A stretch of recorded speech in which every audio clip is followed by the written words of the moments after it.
Good morning all of you. DM coaching class में आपका सभी का फिर से स्वागत है। मैं दीपक सर आपके लिए लेके आया हूँ क्लास नंबर 5 रीजनिंग की, जिसमें हम कोडिंग एंड डिकोडिंग पढ़ेंगे। जिसमें हम पढ़ेंगे टाइप नंबर 5 एनालिटिकल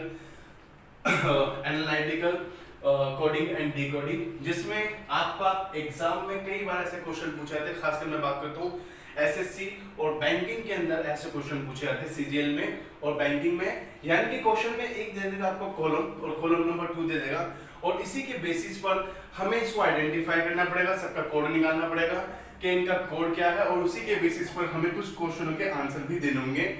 जैसे हाउ मेनी अल्फाबेट, जिसका कोड नहीं है, या पूछ लेगा भाई रोज का कोड क्या होगा, या पूछ लेगा सन का कोड क्या होगा, या ब्लूम का कोड क्या होगा। ऐसे क्वेश्चन आपसे एग्जाम के अंदर पूछे जाते हैं, जो कम से कम 3 से 4 नंबर के होते हैं। यानी कि जितने क्वेश्चन आपसे पूछता है उसी के हिसाब से, यानी कि 3 क्वेश्चन है तो 3 मार्क्स का क्वेश्चन आता है ये एनालिटिकल रीजनिंग के अंदर।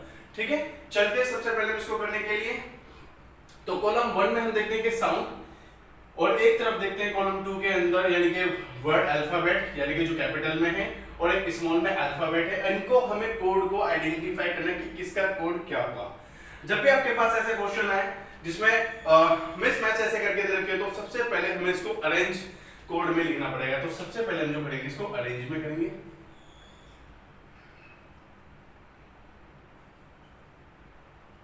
इसको हम अरेंज करेंगे। उसके बाद हम देखते हैं NET 3 वर्ड, और ये हैं ABI, यानी कि इसका मतलब ये होगा सभी के कोड क्या में। तो NET का जो कोड होगा वो होगा ABI, यानी कि इसमें है अल्फाबेट कितने, 5 अल्फाबेट है, 5 अल्फाबेट इसमें भी है, और लेकिन 5 अल्फाबेट इसमें भी है। ये चीज हमें क्लियर नहीं हो पा रही, लेकिन ADRS एड्रेस के अंदर 7 अल्फाबेट है, और 7 अल्फाबेट के हमारे पास दिख रहा है सिर्फ ये। तो इसका मतलब ये हो गया कि एड्रेस का जो कोड होगा BLUPPV। नेक्स्ट हम देखते हैं क्रक्स, यानी कि 4 अल्फाबेट है, तो 4 अल्फाबेट का बनता है CJMV। इसी के साथ हम देखते हैं क्रोनी, यानी कि ये भी 5 अल्फाबेट है, यानी कि इसमें और इसमें अभी हम बाद में आइडेंटिफाई करेंगे। इसके अलावा NNT हमने निकाल लिया। उसके बाद है क्राउडी, यानी कि 6 अल्फाबेट, और 6 अल्फाबेट का अगर आपके पास कोई है तो बनता है आपका JKGOTV, यानी कि हमें सभी के, यानी कि 6 में से 4 के तो हमें पता चल गए कि ये इनका अरेंज सिस्टमेटिक कोड होगा, लेकिन हर अल्फाबेट का क्या होगा ये हमें आइडेंटिफाई करना पड़ेगा, और उसी के बेसिस पर हमें इन सभी क्वेश्चनों के आंसर देने होंगे। तो सबसे पहले हम देखते हैं डबल D और डबल S, यानी कि डबल O और डबल P। इसका मतलब ये हो गया, कि इसका जो कोड होगा, यानी कि D का जो भी कोड होगा या तो होगा O या होगा P। ऐसे S का जो कोड होगा वो होगा या तो O या होगा P, लेकिन क्लियर इन्फॉर्मेशन हमें नहीं है। ऐसे हम देखते हैं कि सबसे पहले हमें ये फाइंड आउट करना पड़ेगा कि साउंड का कोड क्या होगा और क्रोनी का कोड क्या होगा। उसके बाद हम इसको एक एक करके 1 बाय 1 आइडेंटिफाई करेंगे। जैसे अगर मैं देखूं भाई, इसमें S और S दोनों में कॉमन है, और साथ ही साथ इसमें D भी कॉमन है, यानी कि S, D और D ये दोनों ही कॉमन वर्ड आ रहे हैं। जैसे ही कॉमन वर्ड हुए तो हमें ऐसा पहचानना पड़ेगा, क्योंकि हमें जिसका कोड नहीं निकला वो है हमारा एक ये, और एक है हमारा IJKTV, यानी कि इसमें ऐसे वर्ड देखने या तो O या P हो, तो O और P इसमें तो पॉसिबल है नहीं, O और P की पॉसिबिलिटी सिर्फ और सिर्फ इसी में बनती है। इसका मतलब जो साउंड का कोड होगा वो होगा IKMOP, और नेक्स्ट बचा मैं क्रोनी का जो कोड होगा वो होगा IJKTV, और इसी के बेसिस पर अब हम सबके एक एक करके निकालेंगे कोड। यानी कि हमें पता चल गया भाई इसका कोड या तो ये होगा या ये कोड होगा। इसके बाद हम देखते हैं ऐसे कोई 2 वर्ड देखने जो 2 में कॉमन हो। जैसे मैं N देखता हूं, N इसमें कॉमन है, N इसमें भी कॉमन है, और N कॉमन है इसमें भी। तो सबसे पहले मैं निकालता हूं N का कोड क्या होगा। n इसमें भी है और n इसमें भी है और n इसमें भी है, यानी कि इसमें और पहले वाले में तीनों में क्या कॉमन है, यानी कि हमें देखना है क्या क्या कॉमन हमें दिखाई दे रहा है। इसमें i कॉमन है और ऐसे इसमें भी i कॉमन है और इसमें भी i कॉमन है, तो i और i कॉमन है। इसका मतलब n का कोड जो होगा वो होगा हमारा i। ऐसे हमें देखना पड़ेगा e का कोड क्या होगा। e हमारा इसमें भी है और e हमारा इसमें, यानी कि फिफ्थ में और सेकंड में e कॉमन है, यानी कि इसी के बेसिस पे हमें देखना कि फिफ्थ में और सेकंड में क्या क्या कॉमन है, इसमें और इसमें क्या आपस में कॉमन है। इसमें कॉमन है b, इसमें कॉमन है b, यानी कि e का जो कोड होगा वो होगा हमारा b, यानी कि एक चीज कंफर्म हो गई, जो t का कोड होगा वो होगा a, t का कोड होगा हमारा a। ठीक है, ये चीज हमारी कंफर्म हो गई। तो यानी कि नेट का तो पूरा कोड हमें पता चल गया क्या है, IBA यानी कि NET नेट का कोड है।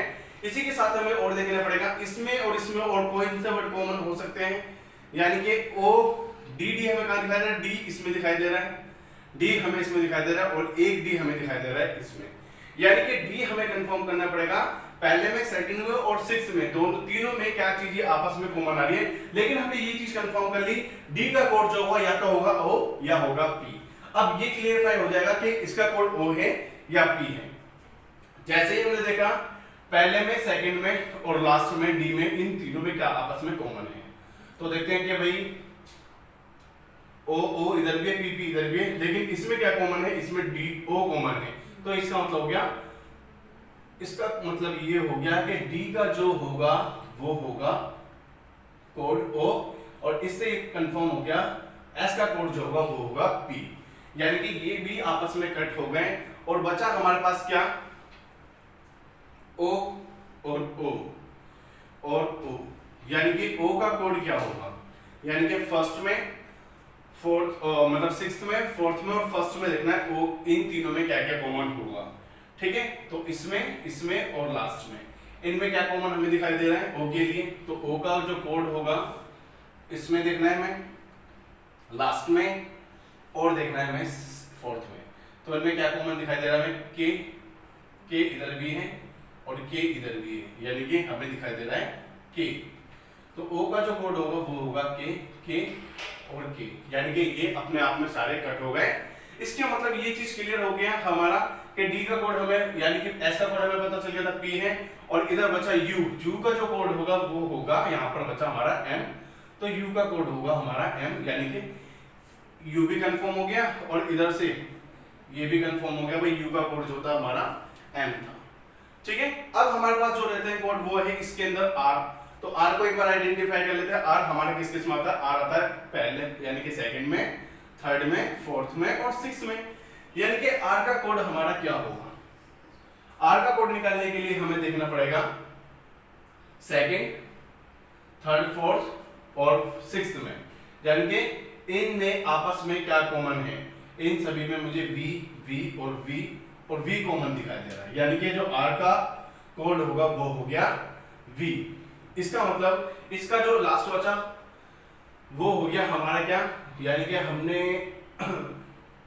S का कोड भी निकाल लिया था P, इसमें बचा सिर्फ A का जो कोड होगा वो होगा हमारा L, यानी कि अब हमारा जो कोड बचा था इसमें सिंगल को बचा था A और A का जो कोड होगा वो होगा हमारा L, और इस तरीके से हमने लगभग काफी निकाल लिए हैं। इसके बाद हम देखते हैं कि क्या क्या हमारा बचा है, हमारा बचा है C और C, यानी कि हमें थर्ड में, फोर्थ में और सिक्स्थ में देखना पड़ेगा क्या क्या कॉमन है, तो C और C, यानी कि C का जो कोड होगा वो होगा हमारा C और C, यानी कि थर्ड, फोर्थ और सिक्स्थ में क्या कॉमन है, इसमें हमें J और J, यानी कि तीनों में हमें J कॉमन दिखाई दे रहा है, J, यानी कि C का जो कोड होगा वो होगा J।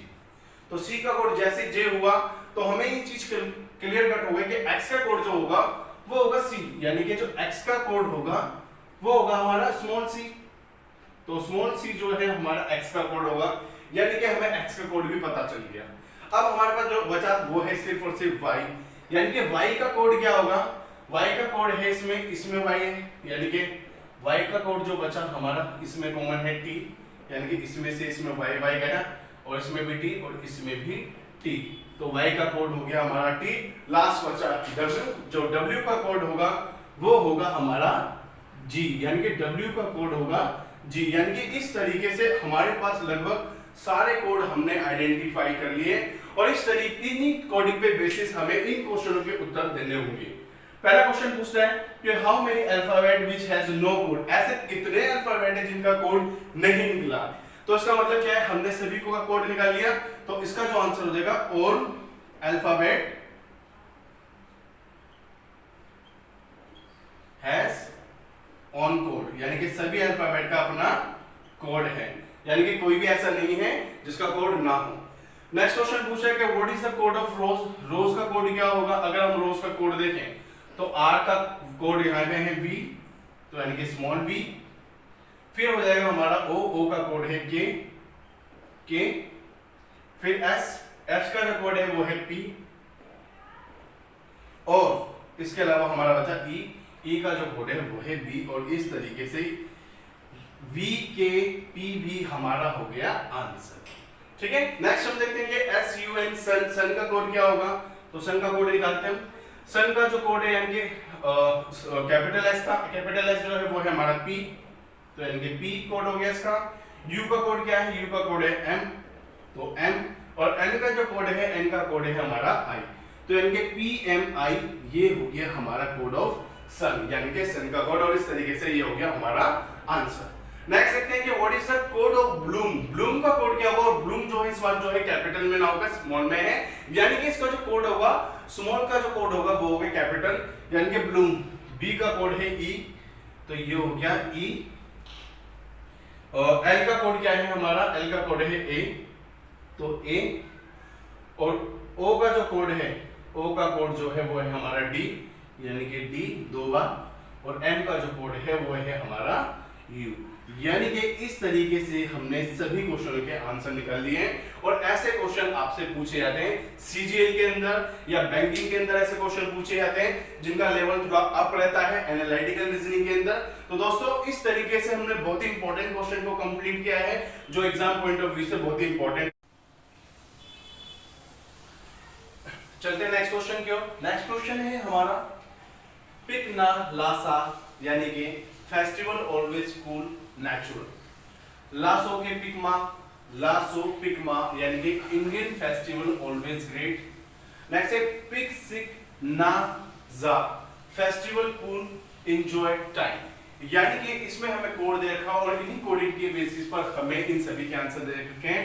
What is the code of India, India का कोड क्या होगा, पहले हमें इसको आइडेंटिफाई करना पड़ेगा। फिर कोड ऑफ फेस्टिवल क्या होगा, या फेस्टिवल ऑलवेज ग्रेट, इसका कोड क्या होगा। एग्जाम में बहुत क्वेश्चन ऐसे पूछे जाते हैं। तो सबसे पहले हम देखते हैं जो कॉमन वर्ड है, यानी कि पिक, पिक और पिक इसमें भी है। तीनों में ऐसा वर्ड जो कॉमन हो, फेस्टिवल ऑलवेज कूल, फेस्टिवल और फेस्टिवल, यानी कि हमें फेस्टिवल तीनों में कॉमन दिखाई दे रहा है, यानी कि इसका मतलब ये हो गया जो पिक का कोड होगा वो होगा हमारा फेस्टिवल। नेक्स्ट देखते हैं ला, ला, यानी कि ला का जो कोड होगा वो होगा हमारा, इसमें देखते हैं इसमें और उसमें, इसके अलावा और क्या कॉमन दिख रहा है हमें ऑलवेज और ऑलवेज कॉमन दिखाई दे रहा है, तो उसका जो होगा वो होगा ऑलवेज। नेक्स्ट हम देखते हैं और क्या कॉमन है इसमें, और जो कॉमन दिखाई दे रहा है ना और ना, यानी कि फर्स्ट में और थर्ड में देखते हैं ऐसा कौन सा वर्ड है जो कॉमन हो। इनमें हमें जो दिखाई दे रहा है वो दिखाई दे रहा है कूल, कूल, यानी कि हमें जो दिखाई दे रहा है वो है कूल, और कूल जो है वो किसका कोड है, ना का, तो ना का जो कोड है वो है कूल। इसके अलावा लास्ट बचा हमारा सो, सो का जो कोड होगा वो होगा हमारा नेचुरल, तो सो का कोड हमारा वो है नेचुरल, यानी कि और जो हमें कोड बचे वो है सो मा, सो मा, इसके बारे में हमें नहीं पता, इंडिया या ग्रेट दोनों में से कोई एक कोड हो सकता है इसका। ऐसे ही सिक्स, यानी कि इनमें और इनमें आपस में कोई भी अगला क्वेश्चन हमारा कॉमन नहीं है। इसका मतलब ये हुआ या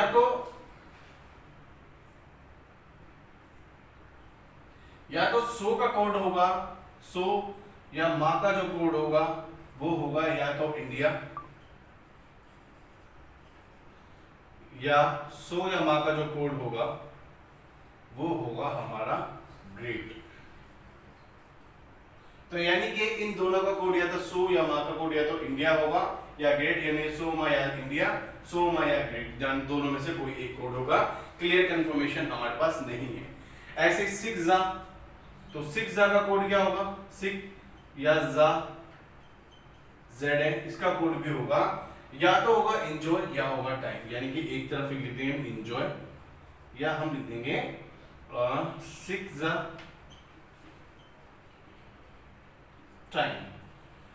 अब इसी के बेसिस पे हमने जो कोड निकाले इनके आंसर देंगे। पहला क्वेश्चन पूछा कि what is the code of India, India का कोड क्या होगा, यानी कि हम देखेंगे इंडिया का कोड हमें क्या दिख रहा है, या तो सो या मा, यानी कि ग्रेड का भी होगा सो या मा, तो इंडिया का कोड होगा या तो सो या मा, ये हमारा होगा आंसर। यानी कि आपके ऑप्शन में एग्जाम के अंदर या तो आपको दे देगा ऑप्शन के अंदर सो या दे देगा मा, या हो सकता है दोनों कोड दे दे, तो अगर दोनों कोड दे दिए तो उसका आंसर हमारा होगा सो या मा, या दोनों में से कोई एक को ऑप्शन दे देगा तो उसका आंसर हमारा हो जाएगा इनमें से कोई एक। नेक्स्ट देखते हैं what is the code of festival, festival का जो कोड है वो क्या है, फेस्टिवल का कोड है हमारा पिक, यानी कि फेस्टिवल का जो कोड हो जाएगा वो हो जाएगा हमारा पिक, और इस तरीके से ये हमारा हो गया आंसर। नेक्स्ट है फेस्टिवल ऑलवेज ग्रेट, इसका कोड क्या होगा, फेस्टिवल का जो कोड है वो है पिक, तो यानी कि पिक, ऑलवेज का कोड जो है वो है ला, और ग्रेट का जो कोड है, ग्रेट का कोड हमने देखा था या तो होगा सो या मा, तो यानी कि इसका जो कोड होगा या तो होगा सो या होगा मा। इस तरीके से हमारे सभी क्वेश्चंस हो जाएंगे कंप्लीट। तो दोस्तों ऐसे क्वेश्चन एग्जाम के अंदर बहुत ज्यादा पूछे जाने लगे हैं, चाहे आपका एसएससी का एग्जाम हो चाहे सीजीएल का, तो ऐसे क्वेश्चनों का ट्रेंड भी बहुत ज्यादा बढ़ गया है, जिसमें 2 से 3 नंबर के ऐसे क्वेश्चन पूछे जाते हैं एग्जाम में। दोस्तों आपको अगर क्या समझ आए तो प्लीज इसको सब्सक्राइब करें, यानी कि डीएम कोचिंग क्लासेस को सब्सक्राइब करें, लाइक करें और शेयर करें, ताकि ज्यादा से ज्यादा मैं आपके साथ क्लासें लाता रहूं। और इस तरीके से हम देखते हैं कि आज हमारा जो कोडिंग एंड डिकोडिंग का चैप्टर है वो होता है खत्म। नेक्स्ट क्लास में हम जो डिस्कस करेंगे वो हमारा नेक्स्ट टॉपिक होगा। मिलते हैं नेक्स्ट क्लास में, तब तक के लिए बाय।